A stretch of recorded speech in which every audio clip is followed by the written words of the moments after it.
So it was about 3 days after I landed in Korea that I was able to get access to the internet and start catching up on the readings for week. It was week 10 at the time. Yeah, it was week 10, and that was the same day that I had my first class and was doing some things in the classroom with the students. Uh, in a singular mode, meaning standing up at the front and talking, and they were just listening. And then I tried to do some sort of participatory mode, and some group exercises, and wasn't getting too much of a response.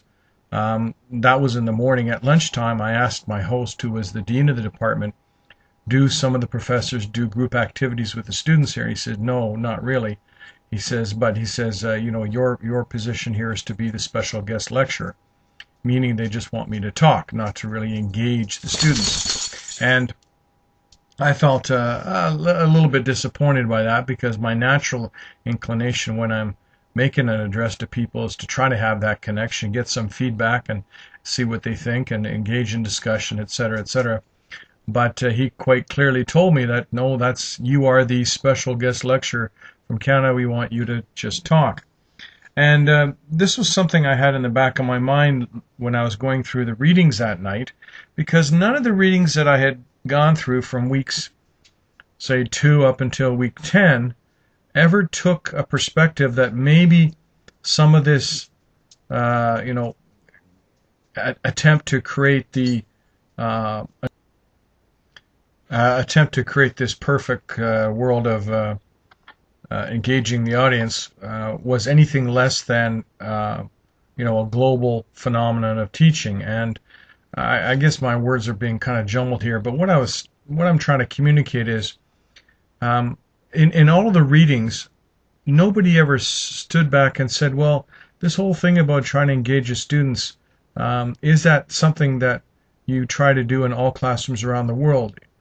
And the answer is no. And I started to think that maybe it's a somewhat a Eurocentric or a North American-centric view that is just taken, for granted, that, to be progressive and to be, contemporary, you want to engage the students and give them voice and all those kinds of, nice things. When in fact, in many parts of the world, teaching, even in 2010, is not like that. It's lecturing, and they sit there and they tuck their heads down and they make careful notes and try to understand the teacher's best and make you interrupt with a question. But basically, it's a one-way delivery of the information, not necessarily engagement. And whether we like it or not, the social cultural environment in many countries of the world, that is in fact the way that people, communicate topics that are to be learned en masse. And I thought to myself, I should maybe, when I get back, make a note about that in my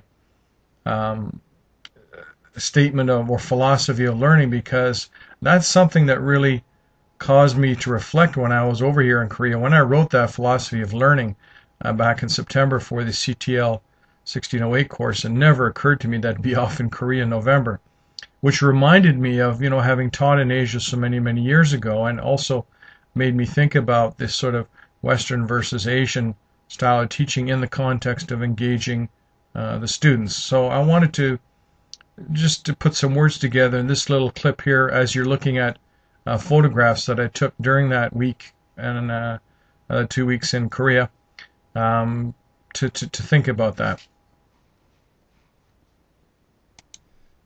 Now, this is not to say that this is always the case, and Asian students in Korea, Japan, and China don't want to be engaged, don't want to be asked questions in class. That's not what I mean. I'm just saying, maybe from my personal experience, having taught in Japan, having taught in the Philippines, having spent time in Korea, and also having been to Hong Kong and China, as well as several other countries also, there's just a little different perspective on who the teacher is in the classroom and what role they serve. And in certain types of things, their engagement, but to some extent, is very much, you're the master up at the front, and you're imparting your wisdom, and if I study very diligently and pay 100% attention, then decades from now I can have a little part of your expertise. And that comes from some very old traditional ways of learning.